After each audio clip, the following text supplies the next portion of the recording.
Taas ang taho nga gihatag ni San Marcos kanato karong adlaw diya sa atong ebanghelyo nga nagsaysay mahitungod sa gahom sa Dios batok sa yawa. O nagpakita kini dayag kaayo nga pagpakita nga lagi ang gingharian sa Dios ani ana uban kanato. Kay lagi isa ni sa mga timaan nga tungod kay naamang gyud ang gahom sa yawa ning kalibutan apan tungod kay anaa ang mas gamhanan pa batok sa yawa. Nagpadayag sama sa akong giingon nga ang gingharian sa Dios ani ana uban kanato sa atong taliwala. Mga igsuon, doon nalay usa ka talagsaon o pinasahi nga bahin sa ato ang ebanghelyo karon nga matud pa sa mga New Testament scholars wala ni makita sa ubang bahin sa ebanghelyo. Sa dihang gihingilin ni Jesus ang yawa sa usa ka tawo nga giyawaan, dungog man nato ang detalye no nga grabe kaayo. Dili lang ni ingon nato nga psychological ra siguro na Father. No? Dili. Nganuman, tungod kay mismo nakahinabi ni Jesus ang maong tao ug nga tungod kay di lang yun psychological kay bisan gani ang tao nga giyawaan siya mismo niingon nga daghan mi. Grabe, no? Di na basta-basta nga demonic possession kanang gitawag bitaw nato diabolic possession. Anuman tinuod yun, no? Niining taho karon ni San Marcos nga nahitabo. Nasayod biyata nga si San Marcos kumusulat, no? Kung unsa iyang nakita, mao gyud ang iyang gisulat. Raw information gyud, no? So kini nahitabo gyud. And again, tinuod gyud nga ang tawo gi-possess gyud sa maong yawa. Ug nga ang nakalahi niining maong taho sa ebanghelyo ni San Marcos sa ubang bahin sa ebanghelyo mao ang kaning katapusang bahin nga atong nadungog karon. Sa dihang mo pahawa na si Jesus sa maong dapit kay lagi giingnan gihangyo man siya nga hawa diri, no? Kay sukad ganing anhi ka, ha? Dako kay damage. Imagine ka 2,000 ka baboy ang nalunod kay didto mananagan ang mga yawa. Murang iyang gipahawa nila si Jesus. O sa diyang paghawa ni Jesus, ang tao nga giyawaan, miduol kaniya og mihangyo. Mahimo ba nga muuban ko nimo? Wala siya tuguti ni Jesus. Pinasahi siya tungod kay, lahi siya sa ubang detalye sa ebanghelyo, tungod kay, di ba na hinumduman nato, nga kung ang mga tao mosunod kang Jesus, all the more, welcome kayo sila, nga mosunod sila sa Ginoo. Except lang ni ining taho karon. Wala siya tuguti ni Jesus. Giingnan hinuon siya, pauli sa inyong panimalay. Go back to your own family. Ngano kahani? Well, siguro ang unang possibility nga nganong gisulti ni Jesus tungod kay lahi ang iyang misyon. Lahi ang iyang misyon. Tinuod man yun na, lahi man yun ta og misyon, no? Siguro dili niya na feel ni Jesus o si Jesus nga nasayod sa tanan, nakita niya sa maong tao nga dili siya angayan nga mahimong sama sa iyahang 12 ka tinun-an, mga apostoles nga maoy musangyaw sa maayong balita. So it's a different mission for this particular person kining giyawaan kaniadto. Apan pwede pod nga miingon ta nga gipabalik siya sa iyang kaugalingon panimalay tungod kay nakita ni Jesus nga ang hinungdan ngano nga siya na-possess, ngano nga siya giyawaan. Tungod kay dunay sitwasyon sa ilahang panimalay. Siguro makaingon ta, we can guess nga siguro dunay dili maayo nga relationship sa ilahang panimalay, siguro dunagyoy seryoso nga may nga problema sa ilahang panimalay. Ug nga di na siguro niya makaya, mao nga weak na kaayo siya.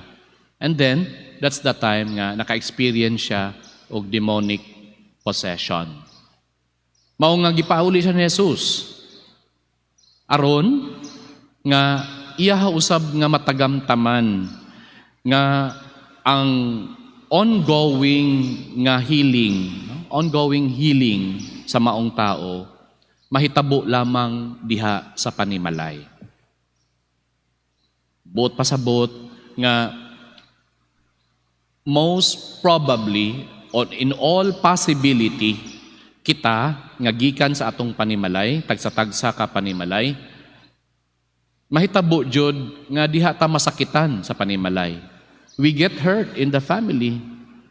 But where do we get our healing? Well, from no one else and from nowhere else. But again, in the same locus where we experience being hurt, it is in our families. Sa pamilya gihapon, no? Muna nga importante gyud kaayo ganina ang pasiuna nato sa ato ang misa sa introduction, no? Nga importante gyud kaayo ang pamilya nga kung sa diin mao ang tuburan sa bukasyon, kinahanglan nga ang pamilya amo mahon pag-ayo, no? Tungod kay usahay because of our imperfections, masakitan man gyud ta sa pamilya. Dunay mga pagbangi. Pero lagi, sama sa akong giingon, asa man magagikan ang pag-alim niini, asa man magikan ang healing, asa man magikan ang pagkauliay, no? Mahapsay pag-usab, diha ra man gihapon sa pamilya. Okay? Munang importante gyud kaayo ang pamilya, mga igsoon. Una usahay diha sa pamilya, doon naman gyud mga ingon tag kanang our own kanang paggapos, no? Paggapos sa mga daghang mga butang. To be more particular, common ang experience sa kanang paggapos karon or slavery pananglitan sa kanang gitawag nato nga addiction. And automatically when we speak of addiction ang atong maunahuna kanang substance abuse, shabu, uban pa na, no? Pero daghan mag-form of addiction. Pareho ramang gihapon, no? Pag-inom, unang gitawag natog na ay alcoholic addiction. Karon na ay mga bag-o na, no? Kanang adi na gyud tantong bag-o kay sukad nga ning abot ng mga game sa gadget. Daghan naman there's an increasing cases of kanang gitawag nato nga kanang online games addiction. Okay. Asa man na nagagikan? Well, kung aton tan-awon, sa pamilya ramang gihapon yun na, no? Mga ginikanan, munang importante yung kay ng roles sa mga ginikanan nga sahay tungod kay moingon tag kung tagaan man gud nato gadget ang bata, muhilom ra siya. Yeah, we can get ourselves busy with our kanang work from home. O lagi nihilom na pero little by little na-addict na. Kagabi ilang nakita ko usa ka video nga gi-interview ang CEO sa TikTok. Chinese man day na, no? Balo mo ana. Kamo kay mahilig man mo sa TikTok. Tan-aw na ako sa video. I-interview siya. Ingon siya nga do you have kids? Ang nag-interview sa iyaha. Na kay anak, ingon siya, na iduha. Gagmay pa. Siya nga, gi-interview siya, gipangutana siya, you allow them to use TikTok? Ingon siya, no. It's not yet the best time. It's not yet the right time for these kids. No? 13 years old, ang iyahang kamagulangan nga anak. Dili niya gitugutan nga mogamit og TikTok. No? Dili daw healthy, dili pa daw ready sila nga mogamit sa TikTok. Ang yung kukuno na ko, Kuyawa, diri sa Pilipinas, wala, bata pa kaayo. Mo pa'y pagawa sa tiyan, nagunit, nag-cellphone, nag-TikTok na.